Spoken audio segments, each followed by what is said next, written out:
সকল ভিউয়ার্স ছাত্রছাত্রীদের সুস্বাস্থ্য কামনা করে আজকে আমাদের ভিডিওর মূল উদ্দেশ্যের দিকে আমাদের দৃষ্টি নিক্ষেপ করতে যাচ্ছি।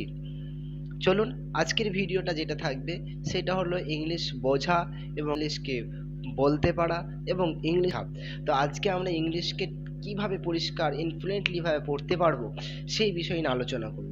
তো সর্বোপরি যে আমরা যদি ইংলিশকে ভালোভাবে ইনফ্লুয়েন্টলি পড়তে যাই, প্রথমত যে বিষয়টার উপর আমাদের দৃষ্টি রাখতে হবে, যে বিষয়টা আমাদের ধ্যান রাখতে হবে, সেই বিষয়টা হলো ফনিক্স, যেটাকে আমরা বাংলায় ধ্বনিবিদ্যা হিসেবে চিনি।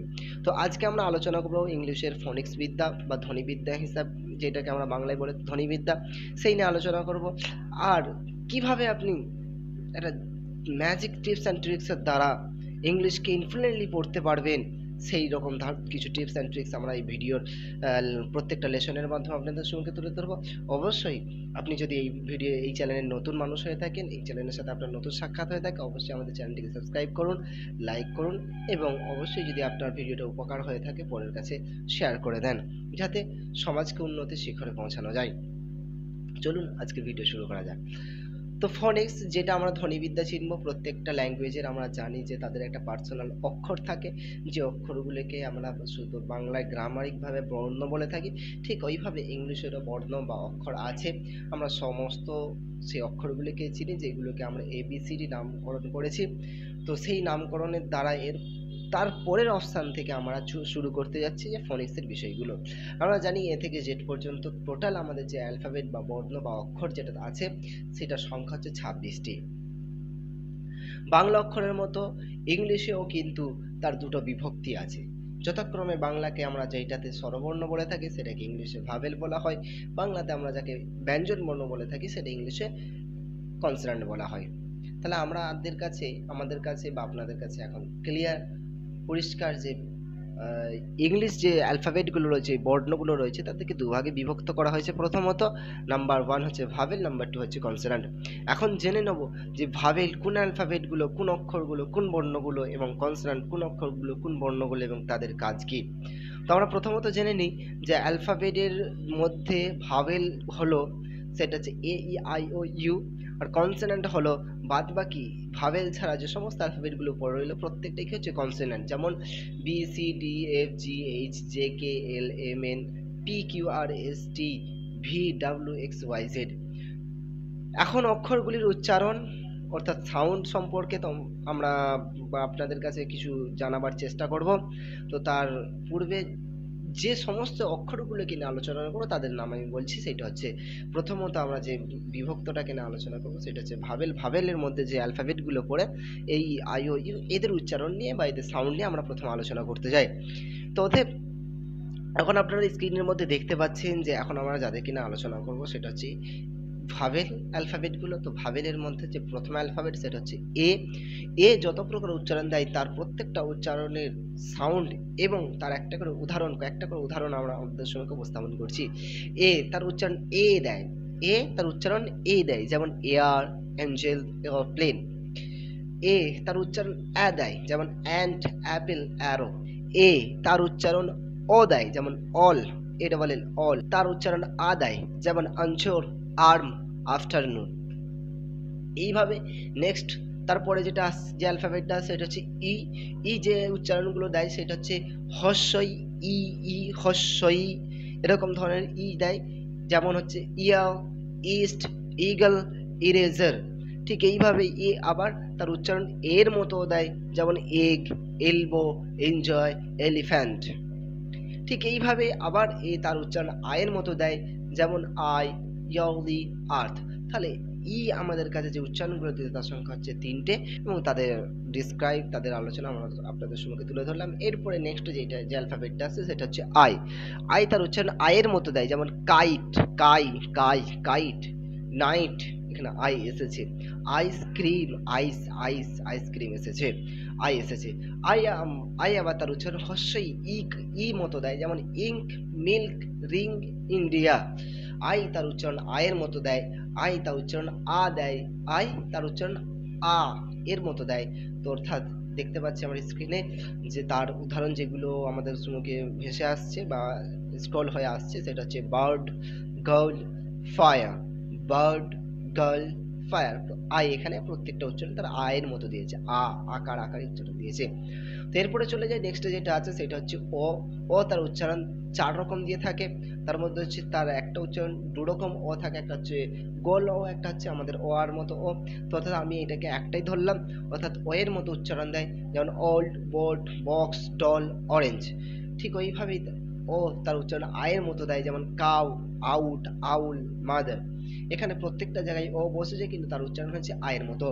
ঠিক ও বসে তার উচ্চারণ হস্যের মতো হয়, যেমন do, zoo, moon, food etcetera. এরকম ধরনের অনেক শব্দ আছে যেগুলো আমরা দেখতে পাবেন যে অবশ্যই হস্য ইউ এর উচ্চারণ কিন্তু ডিউটি, টিউব, ইউনিফর্ম, প্রত্যেকটা জায়গায় ইউ তার উচ্চারণ ইউ এর মতো দিয়েছে। ঠিক ওইভাবেই নেক্সটে চলে যায়, ইউ তার উচ্চারণ দেয় আয়ের মতো, যেমন হার্ট, এইচ ইউটি হার্ট, এ ইউ বসে যায় কিন্তু তার উচ্চারণ আয়ের মতো হচ্ছে সান, নার্স, আমব্রেলা। ঠিক ওইভাবে নেক্সটে তার উচ্চারণ দেয় হস্য এর মতো, যেমন পুট, বুল, সুগার। এরকম ধরনের প্রত্যেকটা অ্যালফাবেট যেগুলো রয়েছে ভাওয়েলের মধ্যে তাদেরকে নিয়ে আমরা আলোচনা করলাম এবং আমাদের যতটুকু সম্ভব হলো আপনাদের সম্পর্কে অনেকগুলোই উদাহরণ দিয়ে দিলাম। এরপরে আমরা যাব কনসোনেন্টের দিকে। কনসোনেন্টের যে 21টি অ্যালফাবেটগুলো আমাদের কাছে পেন্ডিংয়ে রয়েছে তাদের উচ্চারণগুলো আপনারা জেনে নেবেন।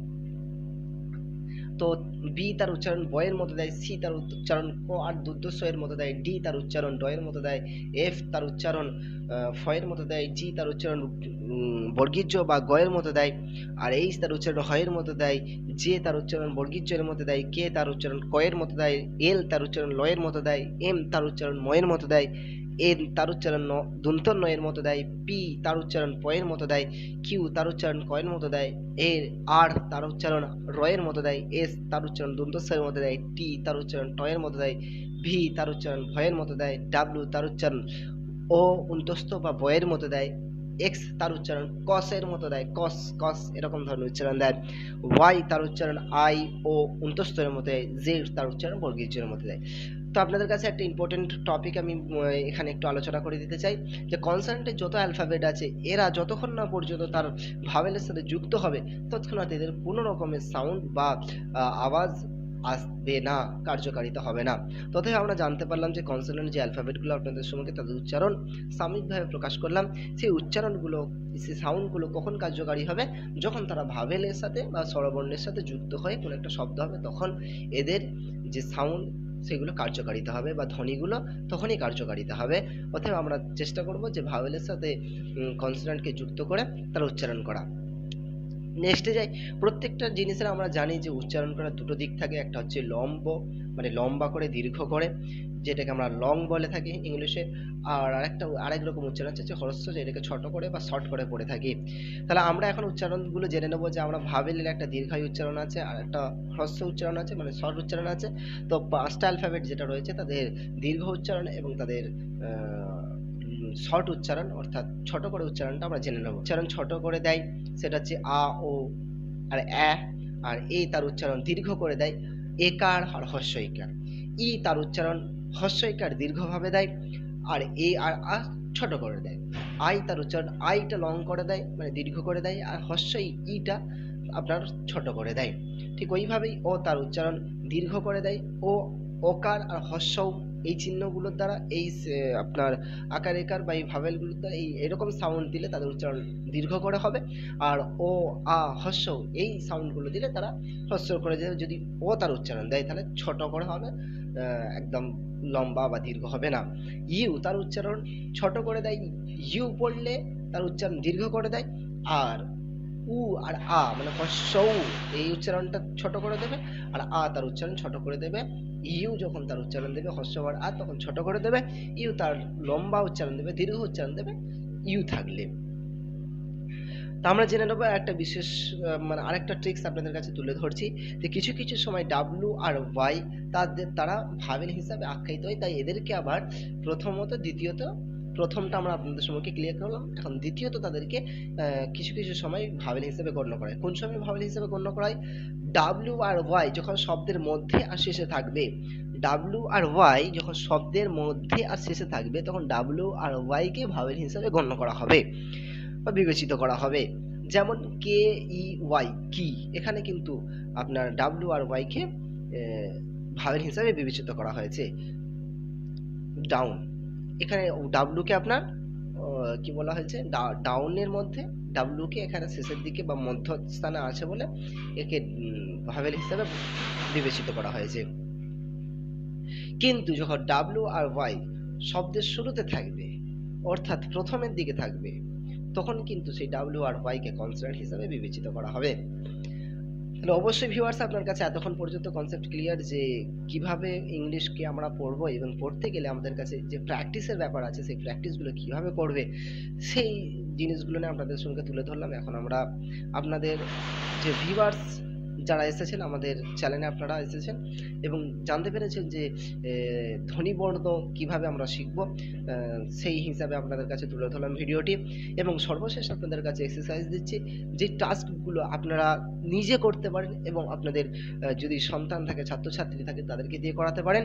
করিয়ে দিয়ে অবশ্যই আমাদের কিন্তু এই টাস্ক যেগুলো সেগুলো আমাদের ইমেল করতে ভুলবেন না। আমরা এই টাস্কের মাধ্যমে আমরা প্রত্যেক ছাত্রছাত্রী বা ভিউয়ার্সদেরকে আমাদের উইনার হিসাবে আখ্যায়িত করব এবং তাদেরকে আকর্ষণীয় পুরস্কারে পুরস্কৃত করা হবে। অবশ্যই মনে রাখবেন যে আমাদের টাস্কগুলো যদি আপনারা ইমেল করে সেন্ড করতে পারেন, অবশ্যই আপনাদের জন্য একটা ইউনিভার্সাল এডুকেশন বিশেষ উপহারের আয়োজন করেছে। অবশ্যই আমাদের চ্যানেলের সাথে জুড়ে থাকুন নেক্সট ভিডিও পর্যন্ত। পরের ভিডিওতে আমরা বিশেষ কিছু নিয়ে আলোচনা করব, যে আলোচনা অবশ্যই আপনার ধ্বনি বিদ্যার সংলগ্ন বা ধ্বনি বিদ্যাকে আরও ডিটেলসে বোঝানোর চেষ্টা করব, যেগুলোর জন্য আপনারা অবশ্যই অপেক্ষা করে থাকবেন। আজকের ভিডিওটাই, পরে নেক্সট ভিডিওতে দেখা হবে।